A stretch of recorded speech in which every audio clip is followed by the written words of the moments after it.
Alors c'est le moment tant attendu où nous allons découvrir ce que l'éducation biblique nous a concocté comme spectacle cette année. Nous allons maintenant, comme je vous disais tout à l'heure, tordre un peu l'histoire de France, aller regarder dans la Bible et faire un petit mixte pour regarder un peu comment on peut raconter les histoires qu'on aime tellement dans notre littérature française d'une autre façon et y voir peut-être un peu du salut de Dieu dans toutes ces histoires. Alors le chœur va nous y aider, à certains moments on entendra le chœur et puis vous allez voir que tous les moniteurs, monitrices d'éducation biblique ont rendu ce moment possible avec brio. Je vous laisse avec la scène qui a été, le théâtre qui a été mis en scène et qui s'appelle Les Trois Mousquemages.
Bien le bonjour, messieurs. Salut, jeune homme. Dis donc, il n'a pas très fière allure, ton cheval. Tu vas jusqu'où comme ça? Mon père m'envoie à Jérusalem, rejoindre l'armée céleste qui prépare l'arrivée du Messie. On peut dire que tu tombes bien, nous sommes trois mousquemages chargés du recrutement de l'armée céleste. Je me présente, Porthos Gaspard, et voici mes deux compagnons, Aramis Balthazar et Aramis Melchior et Athos Balthazar. Et moi, je suis d'Artagnan de Judée. Vous êtes vraiment mousquemage?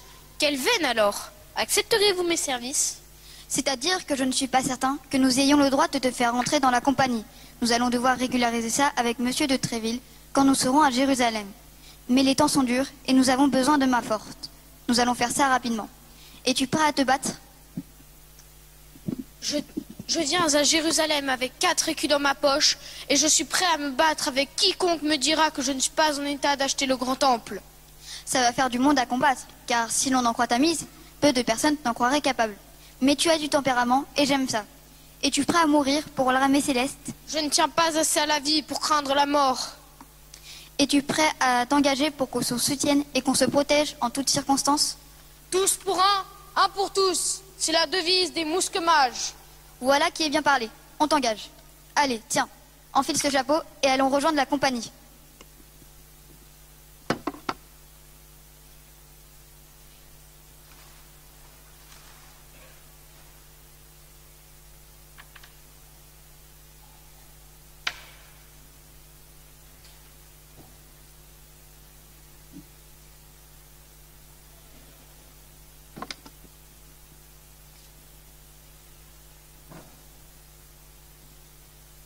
Les devins m'ont annoncé une terrible nouvelle.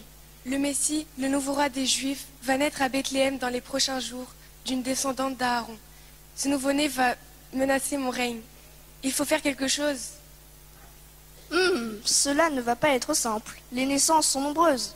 Et comment s'assurer de se débarrasser de la bonne personne? Tuez tous les nouveau-nés de moins de 2 ans à Bethléem. Tuez-les tous. C'est un peu radical, mais c'est plus sûr. Je vais aussi organiser un recensement dans cette province, pour couvrir le maximum de personnes. Et nous allons surveiller particulièrement les descendants d'Aaron. Il ne faut pas qu'ils naissent, il ne faut absolument pas qu'ils naissent. Tuez-les tous. Soyez tranquille, ô mon roi, ce sera fait. Allons prévenir le gouverneur de la province ensemble pour lancer immédiatement le recensement. Je veux toutes les autorités administratives sur le coup. Capitaine, de votre côté, rassemblez les hommes. Nous allons lancer une embuscade sur le parcours. Lady, Salomé, suivez-moi. Je vais vous donner une mission pour vous. Vous allez exercer vos talents d'espionne. Venez tous, il n'y a pas une minute à perdre.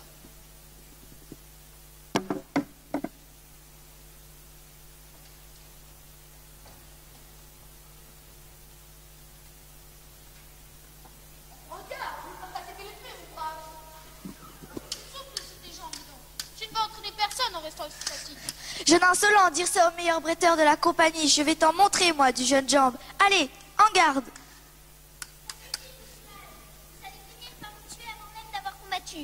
L'heure est grave, j'ai une mission pour vous. Rangez vos épées et écoutez-moi. Un recensement vient d'être annoncé à Bethléem. Nous soupçonnons un piège du roi Hérode qui, paraît-il, aurait eu vent de l'arrivée du Messie. Nous allons envoyer nos troupes sur place. Il va falloir être extrêmement prudent. Quant à vous trois... 4. Oui, bon, 4 si tu veux, D'Artagnan. Vous 4, donc, allez devoir accompagner un convoi spécial qui se rend à Bethléem. Je ne peux pas vous révéler les identités de ces personnes. Elles voyageront très légèrement avec 2 servantes que je vais vous présenter. Rentrez, mesdames.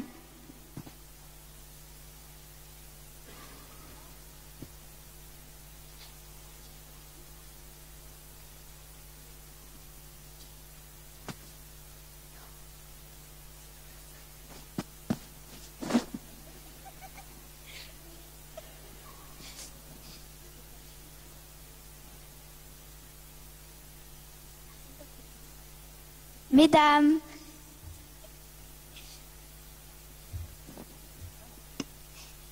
vous avez été bien longue. Elisabeth Bonacieux, pour vous servir. Quels yeux, mais quels yeux! Calme-toi, jeune homme, et n'oublie pas, l'amour est une loterie où celui qui gagne, gagne la mort. Salomé Iscariote, pour servir. Enchantée, mesdames. Laissez-moi vous présenter votre escorte, les 3 meilleurs hommes de ma garde. 4 hommes. Oui, bon, 4. Celui qui n'arrête pas de me couper, c'est D'Artagnan de Judée, le plus jeune. Et voici Athos Balthazar, Porthos Gaspard et Aramis Melchior. Avec ces 3-là, 4. vous serez en sécurité. Il n'y a pas une minute à perdre. Allez vite prévenir vos maîtres et mettez-vous en route.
Quelle marche! Je suis épuisée.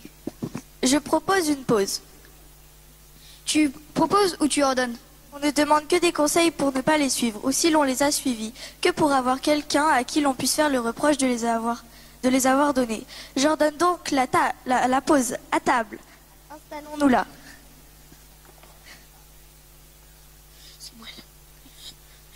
D'Artagnan, laisse donc la petite Bonacieux tranquille. Le déjeuner pour nous, c'est ici. Mais je l'aime, moi. Sur un modèle, je trahirai mon roi, je trahirai mon pays, je trahirai mon roi, je trahirai mon Dieu. Oui, oui, c'est ça. En attendant, laisse-la déjeuner tranquille et viens avec nous.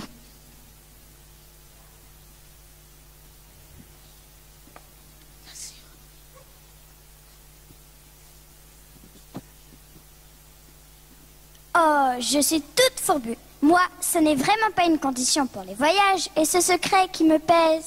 Quel secret, madame? Puis-je me confier à toi? Vous le pouvez, madame. Depuis le temps que je suis à votre service, vous savez que mon cœur et mon âme vous sont entièrement attachés. Eh bien, ce petit Annette là que tu vois n'est pas vraiment le fils de Joseph. Il est là pour être le Messie, le roi des Juifs. Et pour...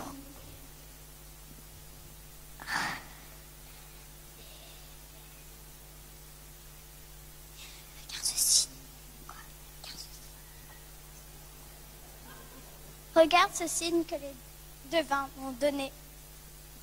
Oh Seigneur, quelle immense responsabilité! C'est pour cela que les mousquetaires célestes nous escortent? Oui, Elisabeth, mais il ne faut rien dire. Viens, allons déjeuner avec Joseph.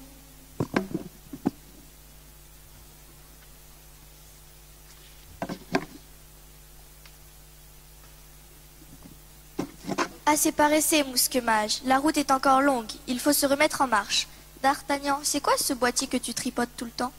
C'est un truc nouveau. Ça peut faire plein de choses. C'est une pascaline? Non, non, ça peut faire bien plus que des calculs. Je crois même avoir entendu quelqu'un parler dedans. Mais je ne capte plus. Je ne comprends pas. Ça ne marche plus. Il entend des voix maintenant, n'importe quoi. Bon, je ne pense pas que ton boîtier changera la face du monde. Et range-moi ça, je ne veux plus voir ça. Allons-y.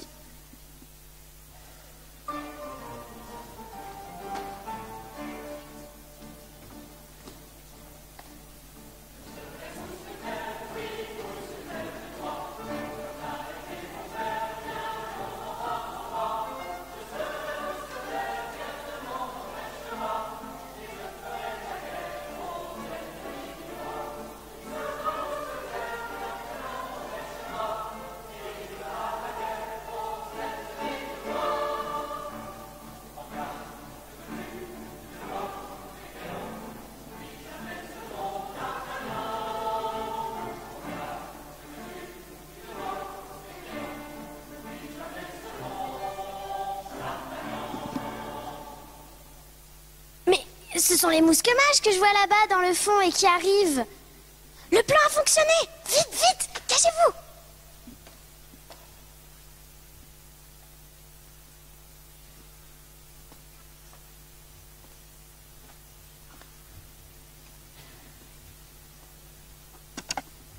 Bien le bonjour, aubergiste. Nous devons faire une longue route et nous avons besoin de champs pour les personnes que nous escortons. Est-ce que tu as ça? Hélas non, c'est le recensement, vous savez, il y a du monde sur les routes, mais vous pourrez les mettre dans la petite cranche à côté. En attendant, venez boire un verre, vous devez être complètement épuisé. Attention, c'est un piège, battez-vous. Vite, battez-vous, battez-vous. Mais on n'a pas de couteau. Allez, les gens, allez. Mais nous, on n'a pas de couteau. Mais allez, j'en fais vite. Tiens, mon cheval, tiens, je te le confie. Ose-le là. Oh putain, mais c'est quoi ça? Je te le confie. Attends, mais il faut pas qu'il se mette au... Faut pas qu'il se mette au milieu. À toi. Oui. D'Artagnan, vite, Lady Salomé est une traître. En garde.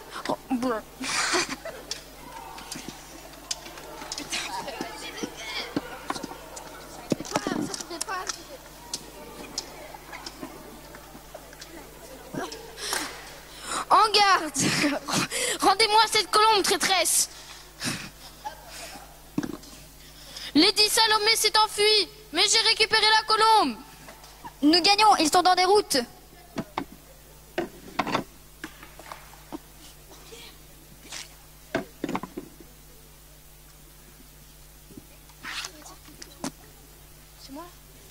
Oh zut, je crois que j'ai cassé mon boîtier. Mais c'est qu'il commence à nous les courir, lui, avec son boîtier. Jamais à ce qu'il fait. Je t'ai déjà dit que je ne voulais plus le voir. Allez, confisqué.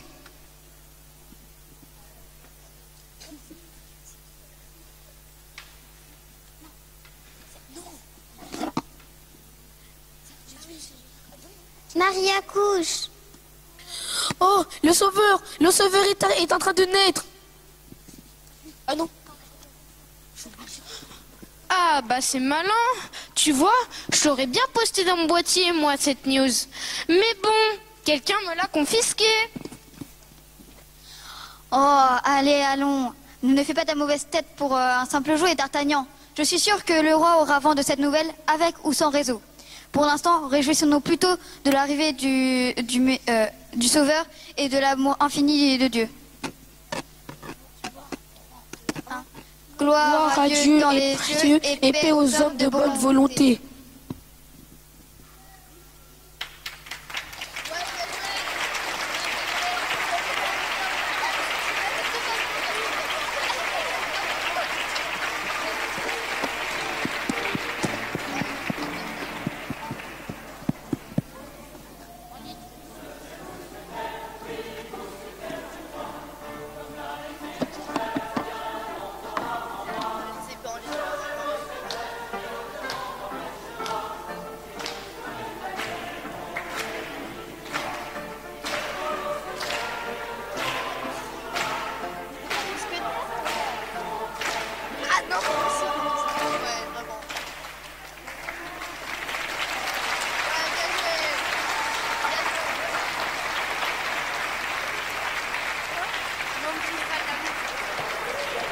Bravo.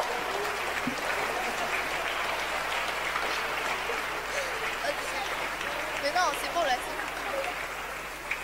Bravo à vous pour ce magnifique spectacle, les enfants. Bravo à toutes les monitrices et moniteurs qui sont derrière les enfants et qui nous ont bien sûr concocté toutes ces belles choses, faire répéter les enfants, leur concocter aussi le texte qu'il a fallu inventer. Et puis merci aussi au chœur d'avoir chanté avec nous et d'avoir rythmé cette belle pièce de théâtre. Alors les enfants, vous avez vu, on peut aller voir Les Mousquetaires et lire Alexandre Dumas et puis en même temps penser au Sauveur. Vous avez vu un peu ce qu'on arrive à faire. Alors en tout cas, merci beaucoup à vous les enfants et merci aux tout petits qui faisaient les petits bergers dans la campagne autour des mousquetaires, voilà, qui sont là avec nous aussi de l'éveil biblique.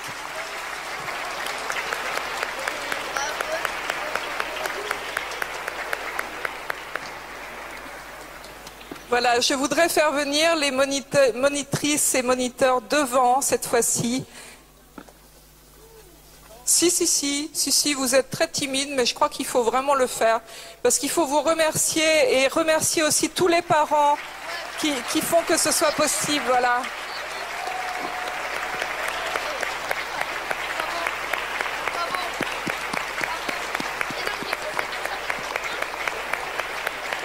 Bravo.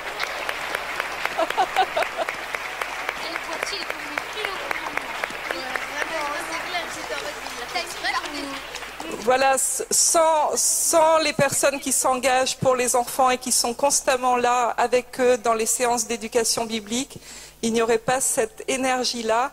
Et je vais aussi remercier tous les parents qui jouent le jeu et qui amènent les enfants quand il faut, qui font en sorte qu'ils soient là avec nous à l'église régulièrement et qui font en sorte que les enfants apprennent leur texte chez eux.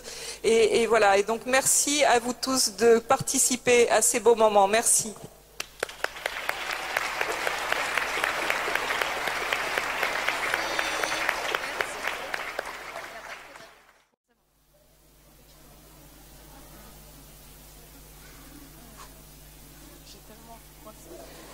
Voilà, alors on va continuer ce temps de culte avec la prière d'intercession et ce sont donc les éclaireurs qui vont partager cette prière avec nous. Je vous invite donc à la prière. Jésus, toi qui nais dans une étable, donne à ceux qui n'ont pas d'abri un endroit où passer la nuit dans la chaleur et la convivialité. Jésus, toi qui nais parmi tes proches, fais que chacun puisse passer un Noël entouré de ceux qu'il aime. Jésus, toi qui nais en bonne santé et qui guéris les malades, offre-leur les soins et une bonne santé. Jésus, toi qui nais comblé de cadeaux, fais en sorte que personne ne manque de rien et assure le bonheur de chacun. Jésus, toi qui nais béni de Dieu, bénis à ton tour tous les nouveau-nés. Jésus, qui, en naissant à redonner l'espoir aux hommes, préserve l'espoir chez ceux qui ont foi en toi et offre-le à ceux qui doutent. Jésus, toi dont la vie fut menacée dès ta naissance, donne à notre monde cette paix que les prophètes ont annoncée et que les peuples, de génération en génération, ont tant de mal à vivre. Et nous allons ensemble prier ce Père que Jésus nous a appris à prier. Je vous invite à vous lever pour prier ensemble notre Père. Notre Père qui es aux cieux, que ton nom soit sanctifié, que ton règne vienne, que ta volonté soit faite sur la terre comme au ciel. Donne-nous aujourd'hui notre pain de ce jour. Pardonne-nous nos offenses, comme nous pardonnons aussi à ceux qui nous ont offensés. Ne nous laisse pas entrer en tentation, mais délivre-nous du mal, car c'est à toi qu'appartiennent le règne, la puissance et la gloire pour les siècles des siècles. Amen. Et nous avons parlé de paix. Je vais maintenant laisser la parole à un éclaireur qui va nous dire comment nous allons chanter tous ensemble cette paix. Vous avez dû recevoir un cantique sur une feuille à l'entrée du temple. Et donc je vous invite à le prendre et je te laisse donner les consignes. Merci. Bonjour à tous. Contrairement aux années précédentes, nous avons décidé donc de ne pas chanter le cantique des patrouilles, mais de commencer, et vous allez pouvoir nous suivre ensuite, de chanter Evenum Shalom Alechem. Donc c'est un chant que vous avez sur la feuille. Nous allons chanter le refrain, ensuite le premier couplet, et à partir du deuxième refrain, vous pourrez nous suivre et nous accompagner dans ce chant de paix, de joie et d'amour.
Voilà, alors je vous invite à vous rasseoir à vos places, les enfants, juste pour le temps de la bénédiction.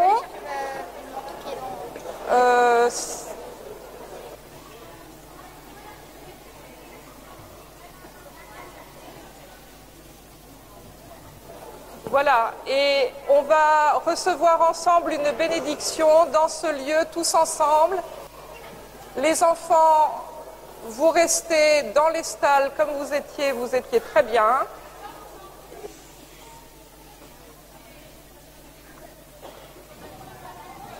Pour le moment, on va vous demander un peu de patience, juste pour que nous puissions vivre ensemble le moment de l'inauguration de cette magnifique sacristie.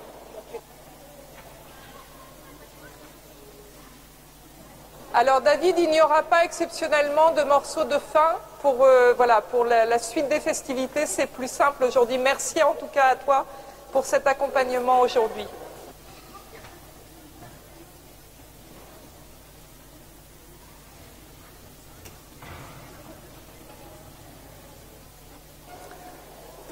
Voilà, je vais maintenant prononcer la bénédiction qui nous vient de Dieu. J'invite les louveteaux qui sont debout à s'asseoir. Allez-y.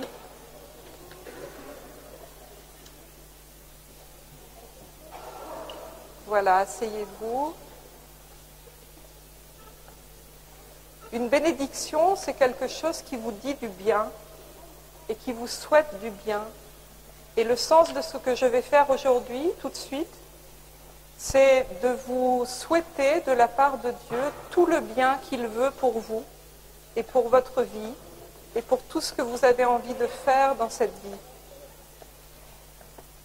Recevez la bénédiction de la part de Dieu, le Seigneur qui fait grâce à toutes et tous, le Seigneur qui s'est montré à nous dans un petit enfant, vous bénit et vous garde. Amen. Je te laisse la parole.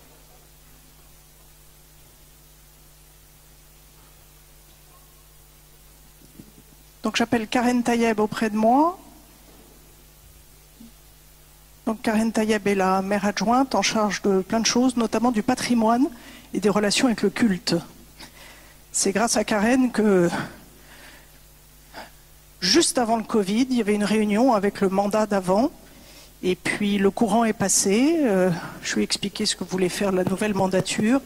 Notamment, on travaillait la main dans la main avec la ville de Paris, dont je rappelle est propriétaire de ce bâtiment. Nous ne sommes qu'affectataires depuis 1811, jour où Napoléon a décidé de la donner aux protestants.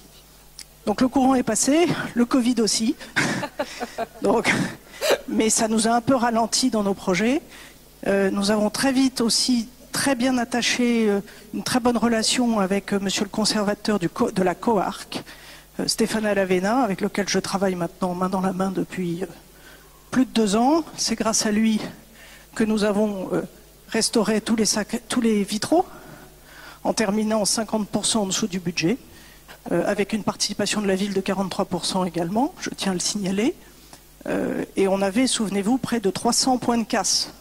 Donc si aujourd'hui on a de la lumière et on n'est pas transi de froid, c'est aussi pour ça. Donc ce projet a commencé il y a moins de 6 mois, on a été ralenti par les Jeux Olympiques pendant 2 mois. Vous allez vraiment être bluffés, vraiment. Le résultat est fabuleux et surtout nous tenions beaucoup au Conseil presbytéral. On trouvait un peu mortifère que les 2 derniers noms de pasteurs marqués étaient là il y a 80 ans. Non, pas 80 ans, 78. Oui, si, à peu près. Non, pas 80. 20, 40 ans, mais plus de 40 ans. C'est-à-dire qu'il y a quand même des pasteurs qui sont venus depuis plus de 40 ans et on ne les voyait pas, on ne voyait pas leur nom. On s'était un peu arrêté dans le temps. Donc ça a été tout un processus très malin qu'on a monté avec le conservateur, je dois dire, parce qu'on a classé en fait les inscriptions qui étaient là et en les classant, on a pu avoir eu la chance d'avoir le conservateur du patrimoine, le ministère de la Culture également. Enfin, tout d'un coup, on pouvait avoir tous les services de l'État et de la ville pour nous aider. Et c'est vraiment important. Je n'ai pas ma feuille rose, mais je te la donnerai tout à l'heure. Le dernier dossier, mais tu le sais, je le répète, au nom du Conseil presbytéral, nous sommes d'abord républicains, ensuite laïcs et après protestants. Merci, chère Aurore. Bonjour à vous toutes et tous. Merci aux enfants. Et puis bravo pour ces très beaux chants. Et ce chant pour la paix, sublime. Je voulais vous dire d'abord que je vous remercie de m'accueillir, que je suis venue aussi pour vous souhaiter de très très bonnes fêtes et dire que très souvent j'accours à l'oratoire parce qu'on n'est pas très loin de l'hôtel de ville et quand Aurore a un petit problème, eh bien je viens. Je viens pour faire en sorte que les choses se passent au mieux et c'est vrai qu'on a fait beaucoup de choses ensemble, les vitraux bien sûr, l'oratoire qu'on va voir dans un instant et qui est absolument sublime, les restauratrices ont fait un travail remarquable.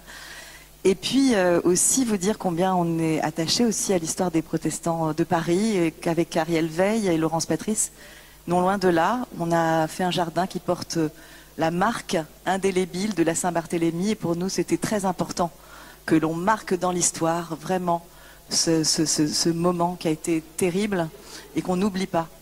Et voilà, pour moi, en tant qu'adjointe en charge du patrimoine, donc c'est à ce titre que je suis là, pour voir que les travaux se passent bien et qu'on avance pour restaurer, préserver ce lieu. Il y a aussi l'histoire et il y a aussi la relation humaine que l'on a aussi. Et je vous remercie de l'accueil très chaleureux à chaque fois quand je viens. En tout cas, sachez que vous pouvez compter sur moi.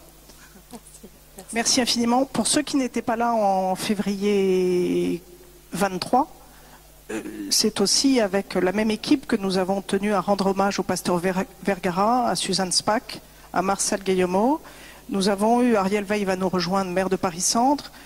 Mais du coup, je peux le dire pour lui, puisque nous avons la responsable de l'association aussi qui est en charge ici même. Le maire de Paris-Centre a décidé de nommer 2 écoles élémentaires de 2 noms qui nous sont vraiment très chers, qui sont Marcel Guillemot. Donc une première école va s'appeler Marcel Guillemot, qui, je vous rappelle, était l'assistante sociale en charge de la Clairière, et l'autre, Suzanne Spack, citoyenne belge, communiste à l'époque, et qui, elle, avait appelé le pasteur Vergara à l'aide pour sauver 63 enfants juifs. Et donc nous allons avoir 2 écoles dans Paris-Centre qui vont porter les noms de ces 2 femmes auxquelles nous tenons tant. Immense merci. Nous allons... Alors, on avait hésité avec un ruban, puis on se dit non, une guirlande, on se dit on ne va pas couper une guirlande. Et donc nous ferons une inauguration officielle, un peu comme à Notre-Dame. Alors on n'a pas voulu leur faire de l'ombre. Surtout qu'on cherche toujours à avoir des dalles. Je passe un petit message à Karen. On essaie toujours d'avoir des dalles comme à Notre-Dame. Parce que j'arrête pas de recevoir maintenant des mails et des Photoshop me disant « T'as vu, à Notre-Dame, c'est lustré ». Donc nous allons faire une vraie inauguration en janvier, notamment avec les familles des pasteurs, les pasteurs eux-mêmes, parce qu'ils ne sont pas tous morts, parce qu'on a décidé de ne pas attendre qu'ils meurent pour maintenant mettre leur nom, mais qu'ils aient simplement un mandat complet ou juste avant la retraite, et également avec les familles des pasteurs qui sont malheureusement décédés, pour pouvoir, et tous les restaurateurs, pour les remercier et marquer vraiment l'ouverture aussi de cette très belle sacristie, mais nous voulions vous la réserver en avant-première, surtout pour la jeunesse, sachant qu'il y a du chocolat chaud, il y a du vin chaud aussi. Alors c'est pas pour vous les enfants, mais le vin chaud c'est pour nous, le chocolat chaud c'est pour qui veut. Voilà, nous allons pousser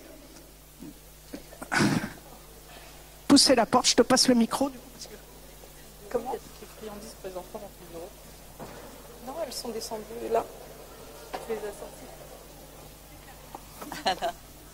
Voilà. Alors, chère Aurore, mesdames et messieurs, chère Béatrice, chers enfants, je déclare en ce 15 décembre, quelques jours avant Noël, la réouverture de la sacristie réouverte de toute beauté et je vous invite à nous suivre.